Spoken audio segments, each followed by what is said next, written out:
बच्चों, आज के इस वीडियो में हम पढ़ेंगे प्रश्नावली 3.3 के उदाहरण। उससे पूर्व आइए हम समझते हैं दंड आलेख व दंड आलेख बनाने के लिए जो स्केल या पैमाने का अपन उपयोग करते हैं उसके बारे में। सर्वप्रथम दंड आलेख। देखिए, दंड आलेख यानी जिसे अपन अंग्रेजी में बार ग्राफ भी कहते हैं, एकत्रित सूचनाओं को एक बारंबारता बंटन सारणी के रूप में व्यवस्थित करके फिर इन सूचनाओं को दंड आलेख के रूप में निरूपित या प्रदर्शित किया जाता है। दंड आलेखों को हम देख सकते हैं और इससे हम निष्कर्ष भी निकाल सकते हैं। बच्चों, उदाहरण के लिए हम कह सकते हैं कि जो सबसे लंबा दंड है यानी बार है, जिस दंड की सबसे ज़्यादा लंबाई होगी वह ही बहुलक होगा। यदि दंड है वो बारंबारता को निरूपित करता है तो इससे यानी हम निष्कर्ष भी निकाल सकते हैं, बहुलक का पता लगा सकते हैं और भी कई अन्य जानकारी से हासिल कर सकते हैं। बच्चों, बार ग्राफ या दंड आलेख बनाने के लिए हमें एक पैमाना या स्केल भी मानना पड़ता है। उसी पर निर्भर करता है कि दंड की लंबाई कितनी होगी। देखिए, स्केल या पैमाना चुनना। दंड आलेख समान चौड़ाई, यहाँ ध्यान दीजिए, दंड आलेख की चौड़ाई हमेशा समान होती है, इक्वल विड्थ होगी, उसकी समान चौड़ाई होगी। समान चौड़ाई के दंडों द्वारा संख्याओं या आंकड़ों का निरूपण है। दंडों की लंबाई बारंबारताओं या चुने गए स्केल पैमाने पर निर्भर करती है। यहाँ ध्यान दीजिए आप, जो दंड है, जो बार है, उनकी चौड़ाई तो हमेशा समान होगी, लेकिन जो उनकी लंबाई है वो किस पर निर्भर करेगी? एक तो बारंबारता पर निर्भर करेगी, जिसकी बारंबारता सर्वाधिक होगी या जिसकी ज़्यादा होगी उसकी हाइट है, ऊंचाई है, जो लंबाई है ज़्यादा होगी, जबकि चौड़ाई सभी की समान होगी। और दूसरी बात, पैमाना यानी जो स्केल लेते हैं उस पर भी निर्भर करता है। अपन इनको उदाहरण के जरिए समझेंगे। देखिए, उदाहरण 8, छठी और 7वीं कक्षा के 200 विद्यार्थियों से उनके मनपसंद रंग का नाम बताने के लिए कहा गया, ताकि ये निर्णय लिया जा सके कि उनके स्कूल के भवन का क्या रंग रखा जाए। इसके परिणाम निम्नलिखित सारणी में दर्शाए गए हैं। इन आंकड़ों को एक दंड आलेख द्वारा निरूपित करना है। अपने को ये काम करना है। बच्चों, देखिए इस सारणी में क्या निष्कर्ष, क्या परिणाम मिले हैं कि मनपसंद रंग लाल, हरा, नीला, पीला, ये नारंगी, ये 5 रंग है। और विद्यार्थियों की संख्या यानी लाल रंग मनपसंद बताया 43 बच्चों ने, हरा रंग मनपसंद रंग बताया है 19 बच्चों ने, इसी प्रकार 55 ने नीला रंग, 49 बच्चों ने पीला रंग और 34 बच्चों ने नारंगी रंग को अपना मनपसंद रंग बताया है। देखिए, जब इससे अपन बार ग्राफ बनाते हैं तो एक तो हमें उचित पैमाना लेना पड़ता है, स्केल लेना पड़ता है, ठीक है, और एक दूसरा कि क्षैतिज और ऊर्ध्वाधर अक्ष है ना, इनको एक्स और वाई अक्ष भी कहते हैं अपन। देखिए, ये जो अक्ष है इसे अपन वाई अक्ष या ऊर्ध्वाधर अक्ष,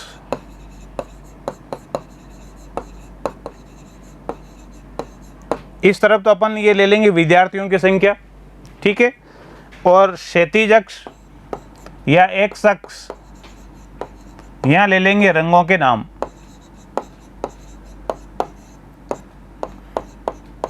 क्षैतिज अक्ष, ठीक है बच्चों। देखिए, हमने पढ़ा है कि दंड है वो समान चौड़ाई के होते हैं। तो देखिए, बराबर दूरी पर अपन ने रंगों के नाम ले लिए, लाल, हरा, नीला, पीला, नारंगी। अब इसमें से अपन समान चौड़ाई के जो स्ट्रिप्स है, जो दंड है ना, उनकी लंबाई कहाँ तक लेना है वो निर्भर करेगा इधर विद्यार्थियों की संख्या पर, और विद्यार्थियों की संख्या को अपन एक स्केल उचित पैमाना मानकर करेंगे। जैसे यहाँ माना अपन ने स्केल या पैमाना 1 इकाई बराबर 10 विद्यार्थी, यानी जो एक खाना बना हुआ रहता है उसे अपन 10 विद्यार्थी मानेंगे। शुरुआत में यहाँ 0 संख्या, फिर एक खाने में यानी 1 इकाई का मान हो जाएगा 10 विद्यार्थी, 2 इकाई का मान हो जाएगा 20 विद्यार्थी, ठीक है बच्चों।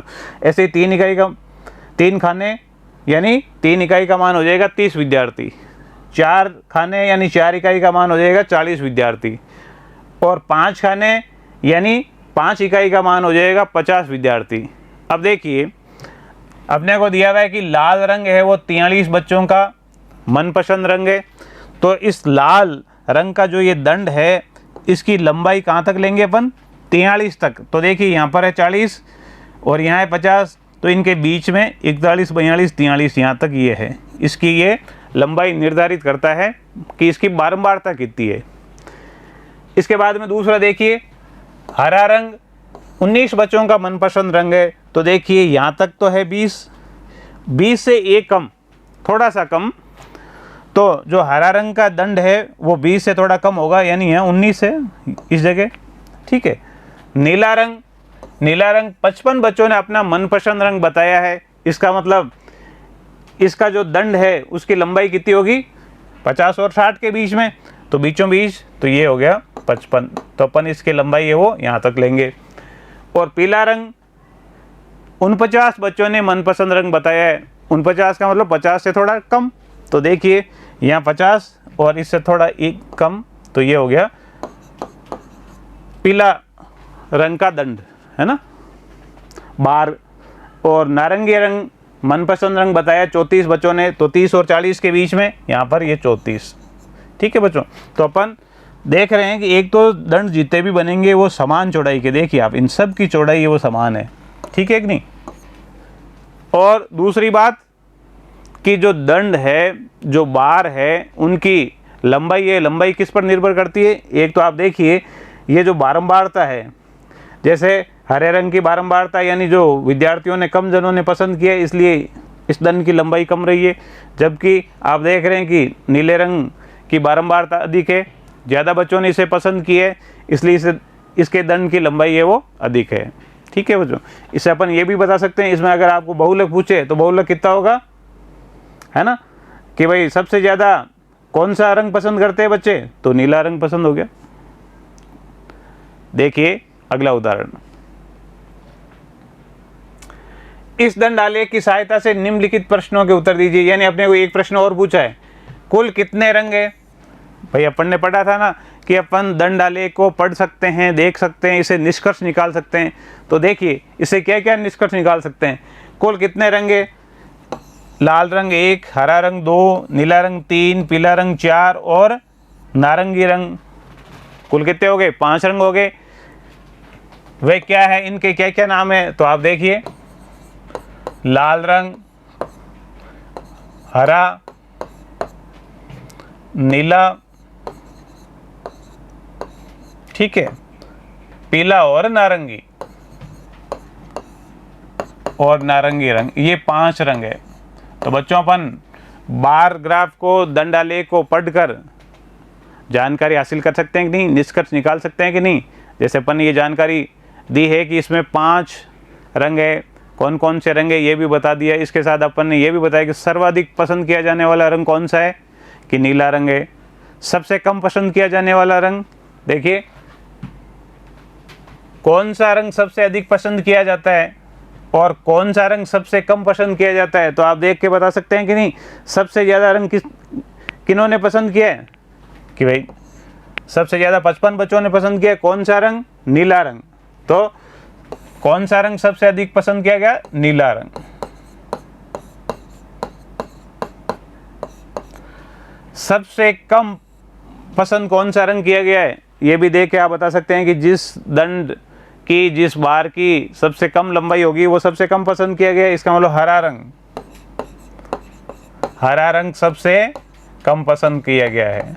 ठीक है बच्चों, तो हमने बार ग्राफ को पढ़कर, है ना, इससे निष्कर्ष निकाल सकते हैं, कई बातों के जवाब दे सकते हैं।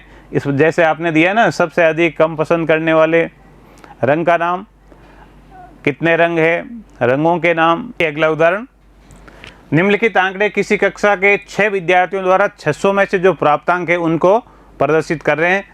देखिए विद्यार्थी अजय, बाली, दीप्ति, फयाज, गीतिका, हरि ने प्राप्तांक 600 में से 450, 500, 300, 360, 400 और 540 प्राप्त किए हैं। ये अंक प्राप्त किए उन्होंने। हमें क्या करना है, इन्हें एक दंड आलेख द्वारा निरूपित करना है। तो बच्चों अपन जब इनका दंड आलेख बनाएंगे तो किस प्रकार बनाएंगे, देखो अपन क्षैतिज अक्ष है, एक्स अक्ष पर तो इन बच्चों के नाम ले लेंगे, विद्यार्थियों के नाम, अजय, बाली, दीप्ति, इनके। और जो वाई अक्ष है, जो ऊर्ध्वाधर अक्ष है, उस पर इनके जो प्राप्तांक है उनको लेंगे। प्राप्तांक आप देख रहे हैं कि 600 में से हैं, है ना, तो नंबर है वो 0 से लेकर 600 के बीच में आ सकते हैं। तो अपन क्या करेंगे, एक खाने बराबर, जो 1 इकाई बराबर 100 अंक मान लेंगे, है ना। तो 2 इकाई बराबर 200 अंक, 3 इकाई बराबर 300 अंक, इसी प्रकार 6 इकाई तक ये इनका जो दंड है उनकी लंबाई जाएगी। ठीक है, अधिकतम जा सकती है वहाँ तक। देखिए इस प्रकार ये एक्स अक्ष पर विद्यार्थियों के नाम ले लिए, ठीक है, और वाई अक्ष पर प्राप्तांक ले लिए। प्राप्तांक जैसे अधिकतम प्राप्तांक 600 में से आए हैं, इसलिए अपन क्या करेंगे कि 600 तक के ले लेंगे। 700-800 तक क्यों नहीं लिए? क्योंकि प्राप्तांक कुल है ही 600 में से, इसलिए 600 से अधिक किसी का आ नहीं सकते। फिर आप देखिए 1 इकाई बराबर 100 अंक, जो एक बड़ा खाना आता है उसका मान अपन ने मान लिया 1 इकाई बराबर 100 है, तो 2 खाने बराबर हो जाएंगे 200 अंक, है ना। अब आप देखिए अजय के 450 नंबर आए, इसका मतलब 500 और 400 के बीच में, तो इस जगह तो दंड की लंबाई यहाँ तक जाएगी, ठीक है। इसके बाद में बाली के 500 अंक है, तो 500 की सीध तक दंड की लंबाई जाएगी। और एक बात आप देख रहे हैं कि इन सब जो दंड की चौड़ाई है वो सब में समान होगी। ये तो अपन ने पूर्व में पढ़ा है ना कि जब दंड आलेख में दंडों की चौड़ाई समान होती है और लंबाई किस पर निर्भर करती है? लंबाई बारंबारता पर। और यहाँ किस पर निर्भर करेगी? विद्यार्थियों द्वारा प्राप्तांक पर। जिसके प्राप्तांक ज़्यादा है उसके दंड की लंबाई ज़्यादा होगी, जिसके प्राप्तांक कम है उसके दंड की लंबाई कम होगी। देखिए दीप्ति ने 300 अंक प्राप्त किए, तो 300 की सीध में दंड है वो उसकी लंबाई कम हो गई। फयाज के 360 है, तो 300 और 400 के बीच में, है ना, 350 से ऊपर तो 360। गीतिका ने 400 अंक प्राप्त किए, तो 400 की सीध तक दंड की लंबाई। और हरि ने 540 अंक प्राप्त किए, तो इसके दंड की लंबाई सर्वाधिक है। तो बच्चों आप बता सकते हैं सर्वाधिक अंक किसने प्राप्त किए? हरि ने। सबसे कम, भाई जिस दंड की लंबाई सबसे कम है उसके सबसे कम अंक, जिस दंड की लंबाई सबसे अधिक है उस विद्यार्थी ने सबसे ज़्यादा अंक प्राप्त किए, ठीक है। तो अपन दंडालेख को पढ़कर कई जानकारी हासिल कर सकते हैं, निष्कर्ष निकाल सकते हैं। देखिए अगला दोहरा दंड आलेख। दोहरा दंड आलेख खींचना, अभी इसमें तो था सिंगल, है ना, एकल दंड आलेख था, इसमें है डबल बार ग्राफ। दो बार ग्राफ, दो दंड अपन साथ खींचेंगे, उनके अलग अलग रंग रखेंगे जिससे कंपेयर करने में, तुलना करने में आसानी रहती है। दोहरा दंड आलेख एक ही दृष्टि में प्रेक्षणों के दो समूह की तुलना करने में सहायक रहता है।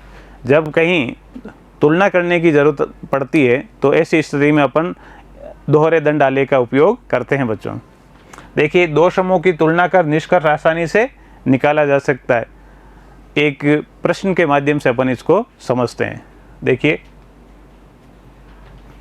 गणित की अध्यापिका ये जानना चाहती है कि तिमाही परीक्षा के बाद उसके द्वारा पढ़ाई में अपनाई गई नई तकनीक का कोई प्रभाव पड़ा है या नहीं, कितना प्रभाव पड़ा है। वह सबसे कमज़ोर 5 बच्चों द्वारा तिमाही परीक्षा यानी 25 में से और छमाही परीक्षा 25 में से, यानी दोनों की तुलना एक ही दृष्टि में हो रही है।